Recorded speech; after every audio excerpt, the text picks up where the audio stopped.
Non ho potuto scegliere la mia malattia, ma ho potuto scegliere come affrontarla. Non potevo camminare, mi hanno messo una zeppa. Non potevo correre, mi hanno messo le ruote per riempire la mia vita. L'ispirazione del brano è venuta al maestro Vania Marconato, che dirige una scuola di musica con una sede anche a Villa Razzolini di Asolo, dove Sammy ha avuto il malore fatale che ha spento la sua vita terrena. Mi ha colpito molto, quella giornata è stata abbastanza dura, anche se io non lo conoscevo di persona, ma ho avuto modo di vedere le sue interviste e gli spettacoli dove era presente, e da lì insomma è nata la mia idea di dedicargli una canzone.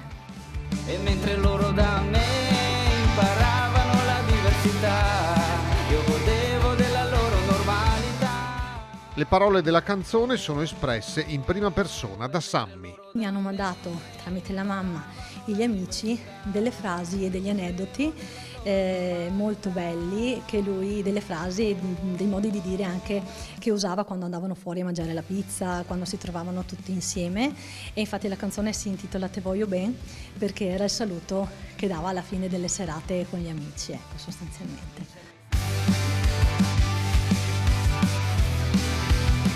È chiaro il suo amore infinito per la vita e la capacità di rendere quello che può essere per qualcuno un difetto una cosa meravigliosa. È stato un testimonial grandissimo, secondo me, una persona straordinaria per avere la forza di portare in tutto il mondo una sua difficoltà e renderla un punto di forza. Ha avuto una forza eccezionale ed è veramente, per me, è un eroe e sarà sempre un eroe.